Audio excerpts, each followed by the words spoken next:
রাজ্যে জোড়া জাতীয় কমিশন একদিকে, আর আজকে মালদায় পৌঁছলেন রাজ্যপাল সিভি আনন্দ বোস। মুর্শিদাবাদে ঘরছাড়াদের সঙ্গে কথা রাজ্যপালের, অশান্তি কোনোভাবেই বরদাস্ত নয় জানিয়েছেন রাজ্যপাল।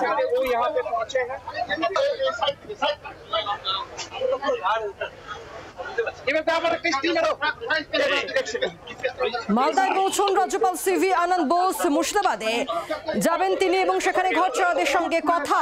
অশান্তি কোনোভাবেই বরদাস্ত নয় স্পষ্ট করেছেন রাজ্যপাল।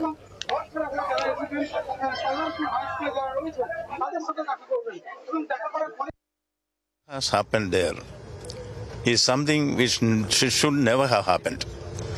But the scepter of violence is showing its ugly head on and off in Bengal in various places.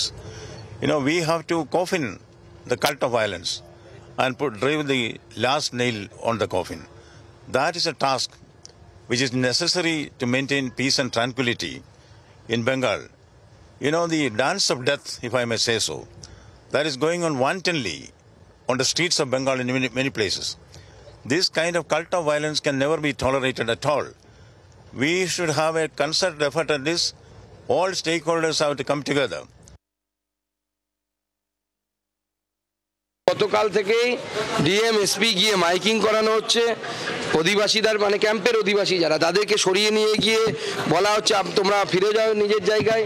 তারা বলছেন আমরা ফিরে যাব, বাড়িটা কোথায়? বাড়িটা তো দিন, নাহলে ফিরবো কোথায়? রাজ্যপাল দায়িত্বজ্ঞানহীন কাজ করেছেন। মুখ্যমন্ত্রী খুব স্পষ্টভাবে বলেছেন শান্তি ফিরেছে। তো এই সময়টা মুখ্যমন্ত্রী নিজেও যাচ্ছেন না, জনজীবন স্বাভাবিক ছন্দে ফিরছে, যাতে এখন আর কেউ না জানে যে একটা ঘটনা বাইরের লোকেরা এসে হামলা করে ঘটাবে, তারপর সেটা নিয়ে বিজেপি নামবে, বিজেপির কমিশন আসবে, এপাশ থেকে রাজ্যপাল যাবে, বাংলাকে মেলাইন করা হবে। এই সব কটা এক সূত্রে বাঁধা চক্রান্ত, এই অভিযোগ থেকেই তো আমরা তদন্তের দাবি করেছি। বাংলার আওয়াজ, বাঙালির আবেগ, জি 24 ঘন্টা।